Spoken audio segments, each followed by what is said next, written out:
I used to think that love in a family was a given, that it was something like gravity. You didn't have to see it, didn't need to prove it, because it was always there, solid, unshakable. I stopped believing that the day my father introduced my younger brother, Jake, as the future of Parker Developments to a room full of investors, and I was standing right next to him. He didn't even glance my way. I was the firstborn, the only daughter. Grew up building Lego cities in the basement and drawing blueprints on the back of cereal boxes. While other kids played house, I played city council.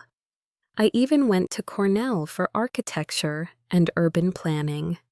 Full scholarship, honors, interned with real firms while Jake was still partying in his frat house and flunking Business 101 twice. But to my father, none of that mattered. "You're not really leadership material, sweetie," he once told me after I asked about joining the company full-time. "Too sensitive, too careful. Real leadership is about gut decisions, not spreadsheets." I bit my tongue. Again, Mom never said much.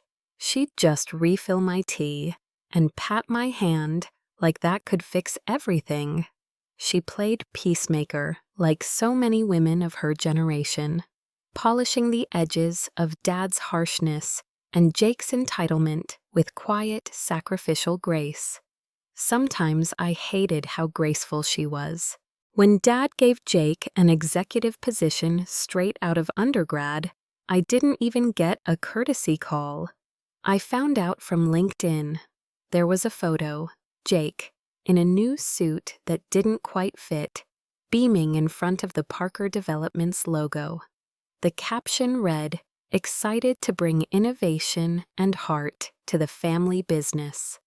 Heart, my ass. The only heart he brought was the Instagram model he dated for 3 weeks and hired as a branding consultant. I went home that night and cried on the fire escape. It was January, freezing. The city pulsed below me with its lights and sirens and steaming rooftops.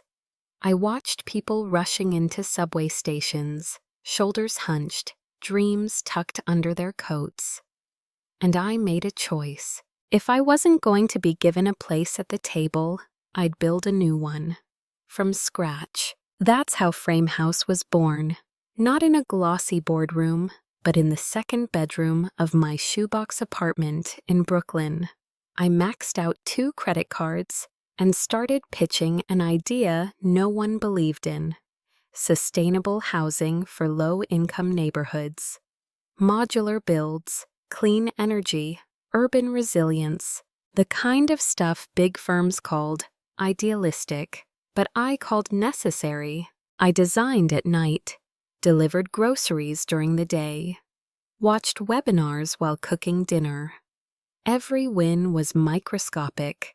A city council intern who took a meeting, a nonprofit that forwarded my email, a friend who shared my pitch deck. I hustled like my life depended on it, because in many ways, it did. And the more I worked, the more I saw it. I wasn't building homes. I was reclaiming the pieces of myself that had been dismissed for years. Every sketch, every grant proposal, every community meeting, it was a whisper to the girl I used to be, the one who believed she could make things beautiful, useful, and real. Meanwhile, Parker Developments made headlines for all the wrong reasons. Botched high-rise in Jersey City, lawsuits over labor conditions, rumors about Dad's off-the-books loans to Jake's failed crypto venture. Still, I said nothing, not out of fear, out of focus.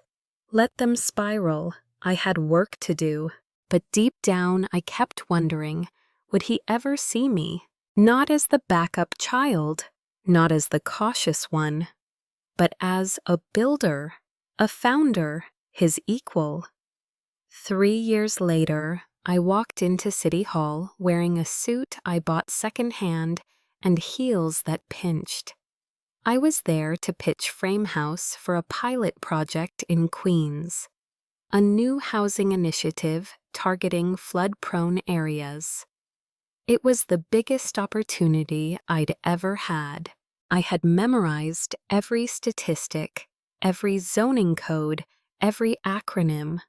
I even rehearsed my opening line 37 times in front of the mirror. But I still felt like a fraud when I passed through the metal detector and saw the rows of men in crisp navy suits talking fast and loud like they already owned the city.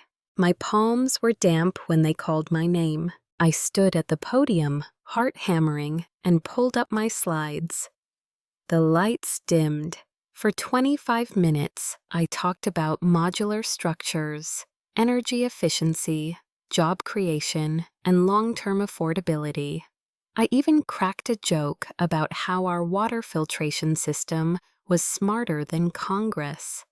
A few chuckles, one head nod. When I finished, a woman in a gray blazer asked, "And how do you plan to finance this without legacy backing?" Translation: you don't have a big name behind you. Why should we trust you? I smiled. I don't come from legacy. I come from results. I left with a headache and no clue how it went. But 2 weeks later, I got the call. Framehouse was shortlisted for funding. My knees buckled. I had to sit on the floor of my kitchen and just breathe for a few minutes. We didn't win, at least not that time, but we got our foot in the door, and that changed everything. Over the next year, small projects trickled in. A tiny home prototype in upstate New York, a community garden partnership in Newark, consulting gigs with nonprofits that needed eco-friendly solutions on a shoestring budget. Each one was a new puzzle, a new test, a new chance to prove that this dream wasn't just a fantasy. I had a team now, small but fierce. Andre, my engineer who'd rather die than miss a deadline. Talia, our PR lead with tattoos, a raspy voice, and a Rolodex of influencers who actually cared about housing justice.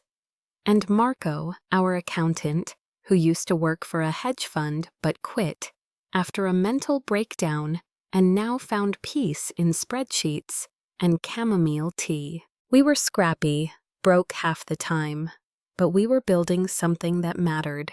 Then came the twist I didn't see coming. It was a Monday when I found the letter in my mailbox. Thick cream paper, embossed logo, Parker Developments. I almost tore it up without reading. But curiosity, or masochism, got the better of me. Dear Ava, we've been following your recent work with interest. Parker Developments is expanding into sustainable housing and would like to explore a potential partnership. Let's schedule a conversation. Richard Parker, my stomach flipped. It wasn't just the words, it was his signature, my father's. I stared at it like it might dissolve. What the hell did he mean by partnership? Since when did he even care about sustainability? This was the same man who once told me solar panels were a liberal branding stunt. I didn't call him back, but I thought about it a lot. Late at night, when the office was quiet and I was staring at budget shortfalls and backlogged permits, I imagined what his offer could mean. Funding, reach, access to networks I'd spent years clawing toward. But I also remembered all the times he'd cut me down. All the times he told me I was too soft, too idealistic, too much like your mother. So I drafted a response I never sent. Dear Dad, you never saw me when I was in your house. Why would I believe you see me now? Instead, I went silent. I needed to think. Or maybe I needed him to feel the silence I had lived in for years. A week later, Jake showed up at my office, unannounced, wearing designer sneakers and a hoodie that probably cost more than our rent. "Nice place," he said, scanning the mismatched furniture and exposed pipes. "Very startup chic." I crossed my arms. "What do you want, Jake?" He held up both hands like I'd pulled a knife. "Relax, I'm just here to talk." That was a lie, of course. Jake never just talked. There was always a pitch, a scheme, a trap. Jake leaned against the chipped windowsill like he owned the room. That was his thing. Acting like ownership was a birthright, not something you earned. "You've been ignoring Dad," he said, tone casual but eyes sharp. I didn't flinch. "I've been living my life. He wants to talk. He's not the enemy, Ava." "No?" I cocked my head. "Then what would you call someone who told his teenage daughter she was wasting potential by going to architecture school instead of joining his real estate empire?" Jake gave me a look that tried to be sympathetic, but ended up hollow. "You've always been dramatic, and you've always been his golden retriever." He laughed. "Come on, you know I'm more of a wolf." That part was true. Jake had stayed. When our mother walked out after her final fight with Dad, her suitcase full of unpaid dreams and broken boundaries, Jake stayed. I left. He stayed. I hated him for that, and I missed him for it too. He was the one who helped me sneak out of the house to go to design competitions. The one who fixed my bike when I couldn't afford a new chain. The one who stayed behind to absorb our father's silence and inherited ambition while I ran off to build something from scrap. But that didn't mean I trusted him, especially not now. Jake pulled a folder from his backpack and dropped it on my desk. "Look it over. It's not what you think." I didn't touch it. "What's the catch?" I asked. "No catch, just curiosity. Dad saw your work on the Newark project. He actually admired it. Said something about your team solving real problems without whining about government interference." I raised an eyebrow. High praise from him. Did he bite his tongue afterward? Jake smirked. "Maybe." I opened the folder. Inside were blueprints. Not the usual steel and glass monstrosities our father's company built. These were clean, modular, surprisingly minimalist. I recognized the layout. It was an iteration of a design I submitted to the city 2 years ago for a community-based co-housing concept. They had rejected it for lack of financial scalability. How did he get these? Jake didn't blink. They're public record, but he didn't copy. He iterated. I looked closer. Solar panels, gray water recycling, communal gardens, childcare on site. It was good, not perfect, but good enough to scare me. Because if he did this without me, with his name and funding, he could bulldoze Frame House out of the conversation. I closed the folder. "So what? You came here to offer me a seat at the table he already set?" Jake's tone softened. "He wants you to lead this." I laughed, out loud, bitterly. "No, he wants to own me. Just like he did Mom. Just like he still does you." Jake's face flickered with something. Shame, anger, regret. I didn't care. "You should think about it," he said finally. "You're running out of time." "What's that supposed to mean?" He didn't answer. That night, I couldn't sleep. I stood at my apartment window, watching the lights of Manhattan glitter like temptation and guilt. Part of me wanted to burn the folder. The other part wanted to rework the design and make it better. Mine again. I pulled out an old sketchbook. The leather was frayed, corners dog-eared. I flipped to a page I hadn't touched in years. There it was, the original concept. I started to draw. Again. But this time, my hand was steadier, my vision was clearer, my heart was angry, but alive. If my father wanted to use my ideas, he would have to compete for them, and I would show up, not as his daughter, but as his equal. The invitation came in the form of a text. From Dad, lunch, tomorrow, 12:30, Delancey's. No question mark, no greeting, just coordinates. I stared at the screen like it might self-destruct. Delancey's was his kind of place. Leather booths, quiet jazz, overpriced cocktails that came in antique glassware. A restaurant that made you sit up straight and keep your emotions folded in your napkin. I hadn't been there since Mom's last birthday, before she disappeared. I remember watching her trace the rim of her wine glass, whispering her dreams like secrets, and watching them vanish into his silence. But I went. Not because I forgave him, not because I was ready. I went because he needed something from me, and I wanted to see him need. He was already seated when I arrived, sipping black coffee, like bitterness was his birthright. Gray streaked his temples now, but his posture was the same. Spine straight, eyes cool, fingers perfectly still on the table, like he was orchestrating invisible power. "Ava," he said, not quite a smile. "Dad." He motioned for the waiter without asking if I wanted anything. Of course, control was his love language. "I saw your redesign sketches," he said, opening without pleasantries. "Jake forwarded them. Impressive. Tighter than your Newark proposal. I wasn't aware I submitted them." "You didn't, but you're always submitting. That's what ambition is. It leaks through everything." He paused, like waiting for me to thank him. I didn't. "You didn't call me here to compliment me," I said, leaning back. "So cut to the part where you tell me what you want." He smiled thinly.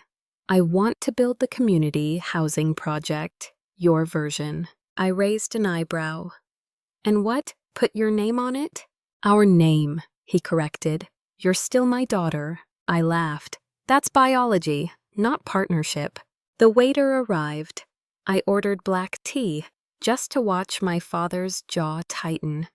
He hated when I didn't drink coffee, said it was a sign of indecision. He set his hands on the table, fingers steepled.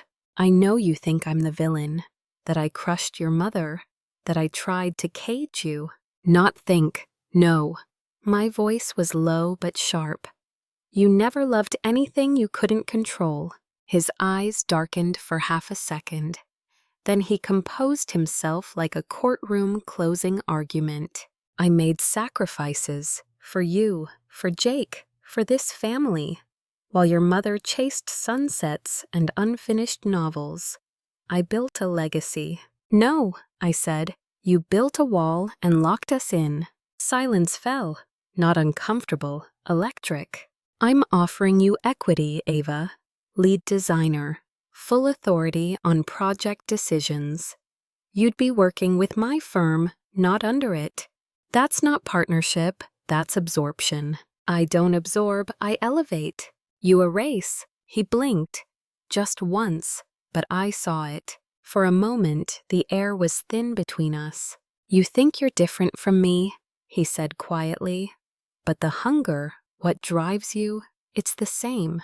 We just feed it differently." That cut deeper than I expected, because some part of me knew it was true. The ambition, the refusal to lose, the cold fire when someone underestimated me. He saw it because he gave it to me, and that terrified me. Outside the restaurant, the wind stung sharp against my face. I exhaled, long and slow. My phone buzzed. From Jake. "How'd it go?" I typed back. "He offered the world." I said I'd think. I didn't hit send, because I didn't want to admit it.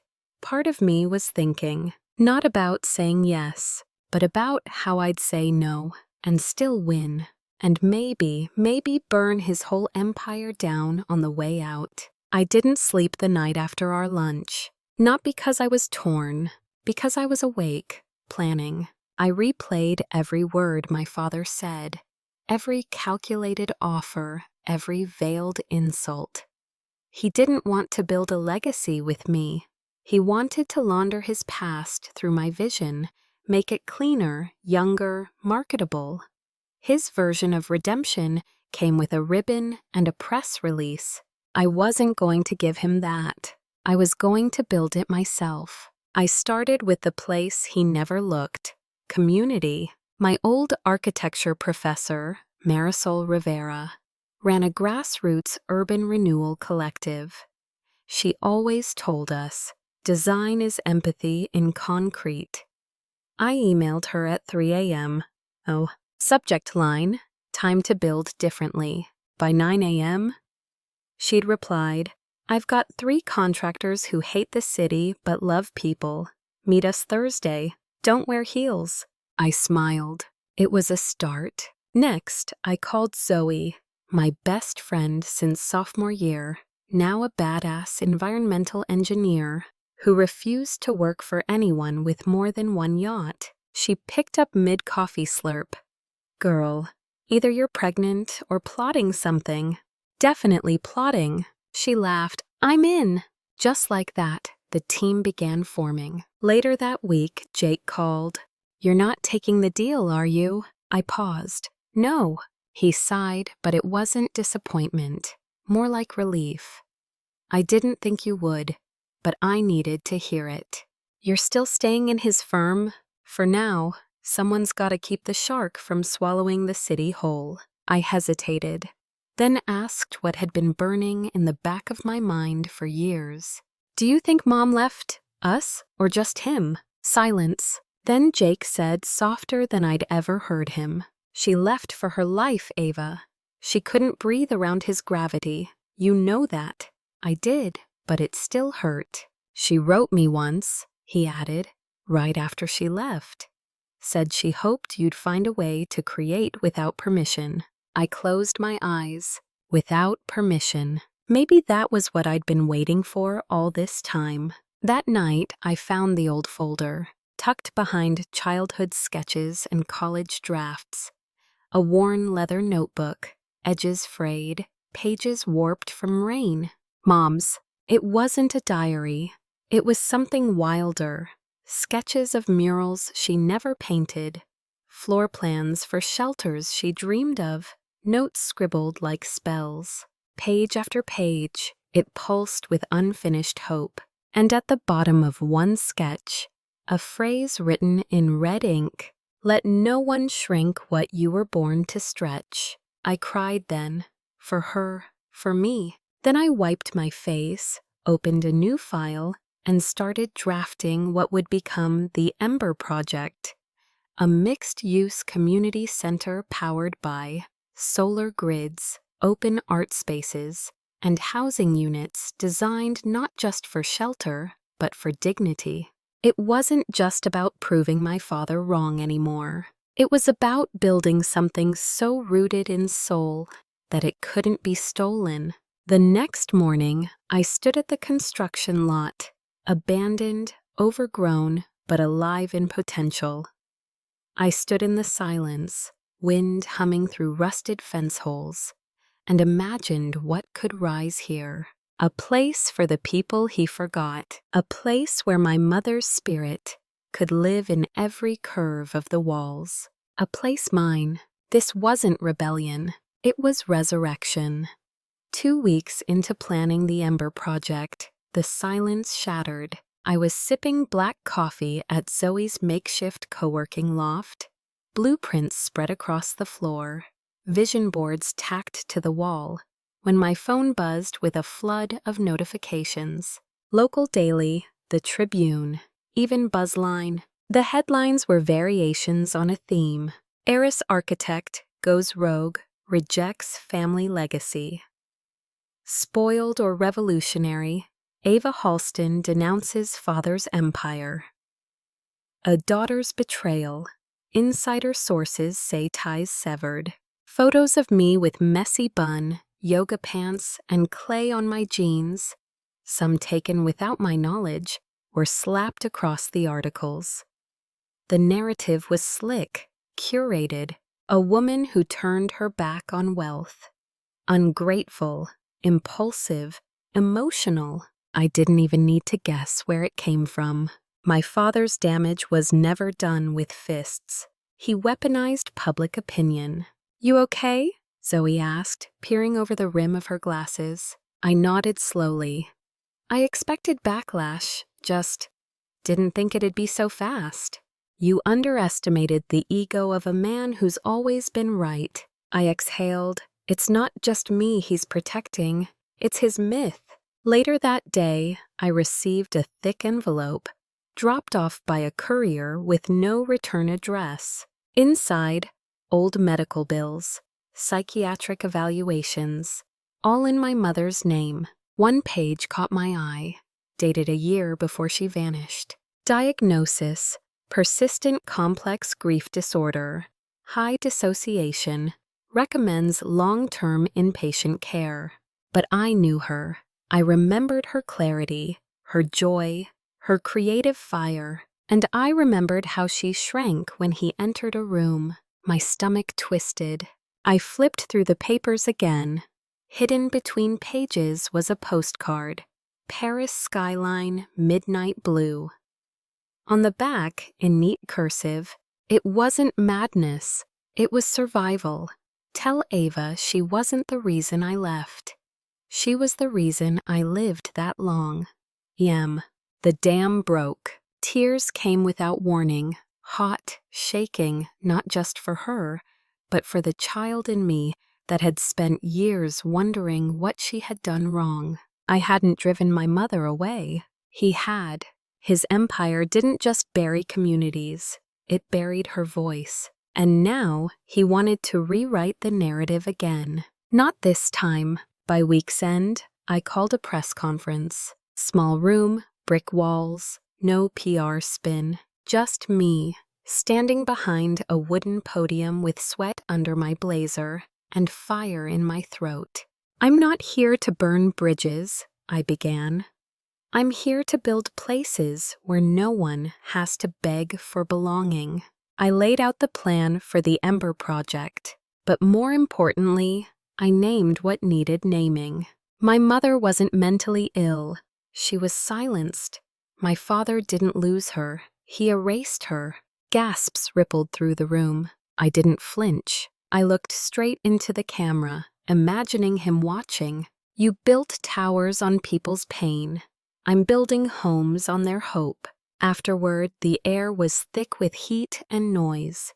Some reporters followed, some cried, some scoffed. But I walked out lighter. For the first time in years, I wasn't hiding. I wasn't scared. And maybe, just maybe, I wasn't alone anymore. 2 days after the press conference, the letters started coming. Some typed, some handwritten, some anonymous. "Thank you for speaking up." I watched my mother shrink too. "Your courage gave me breath." Others weren't as kind. "Ungrateful brat. You're spitting on your own blood. You're too young to understand the sacrifices he made." But I read every single one, because even the hate meant they were listening. I was at the Ember Project site again, boots sinking slightly into the damp soil, marking where the community garden would go. The team had grown, Zoe, of course, and Mateo, a structural engineer who gave up Silicon Valley glam for something more rooted. We were finally building something real, until the cease and desist letter arrived. Effective immediately, all construction activities must halt, pending review of zoning rights and environmental impact claims, filed by Halston Enterprises. My father wasn't just angry now, he was at war. Later that night, Zoe slammed a folder on the table, her eyes blazing. "He's choking you with bureaucracy. Classic. He knows if he can't silence you emotionally, he'll drown you in red tape." I forced a breath through clenched teeth. He's using the same tactics he used to erase her. Delay, distract, discredit. But something else haunted me more. Why now? Why escalate now? And that's when I remembered the postcard, the one from my mother. I pulled it from my journal again, rereading it, touching the smudge of ink where the pen hesitated on my name. Something didn't sit right. I needed more than memories. I needed answers. 3 days later, I found myself in a quiet corner of a bookstore cafe in Montclair.